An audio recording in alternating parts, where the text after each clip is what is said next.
grateful. First of all, I would like to apologize. I'm probably going to have to use my notes pretty heavily. I have ADHD and autism, which means I never shut the fuck up. And if I'm trying to tell a story, I have to hire a private investigator to track down the point of the fucking story. Oh!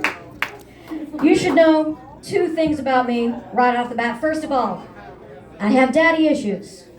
Obviously. Does anything about me say well-adjusted? You know, some comedians say that comedy is like therapy, so in the spirit of that, I'd like to take a moment to talk about my father. My dad is dead. The moment's over. Y'all don't have to laugh at that, but he started making dead dad jokes before I did, so in a way, I finally have my daddy's approval. The second thing you need to know about me is I was intubated 2 years ago, and the first thing I said when I woke up was worst blowjob ever. Peak dark humor is basically when you've just died and you're still making jokes. Oh, I'm dying, bitch, me too. While I had that tube down my throat, the nurses were telling my mom I did such a good job just not pulling it out. I hadn't attempted to pull it out once. I was really tempted to make a joke, but obviously, blowjob.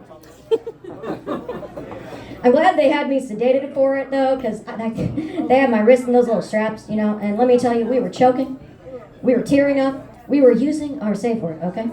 It's a hell of a thing to find out that you have a kink praise kink, while you're at the hospital, okay? You always hear comedians complain about, airline food, but I just want to know, have they ever had hospital food? Have you ever ate something that tastes like a bad decision after last call? Yeah. Your friends ask you what you got up to after closing and you can't look them in the eye?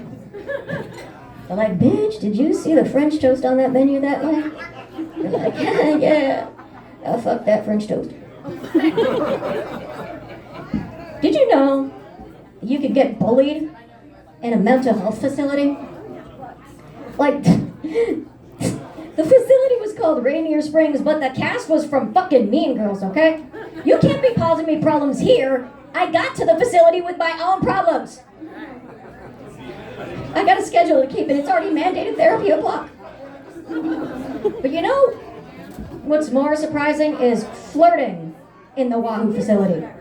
I went to the facility. I am the Wahoo. I get to call it that. The call is coming from inside the facility.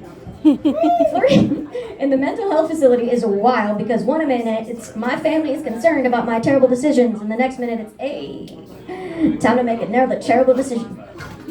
Meet me in the showers at the shift change. We got 15 minutes till outdoor time. I do not recommend flirting in the facility.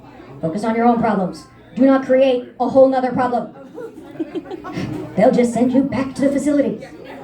And I am still waiting for that boy to text me back. And if I would have known then what I know now, I would not have given that goddamn blowjob. But hey, at least the food here is better than at the hospital. That's it. Yeah, everybody make some noise. That's our first time. Goddamn. It's definitely not my first time. But it's my first time doing comedy. Oh, I see what you did there.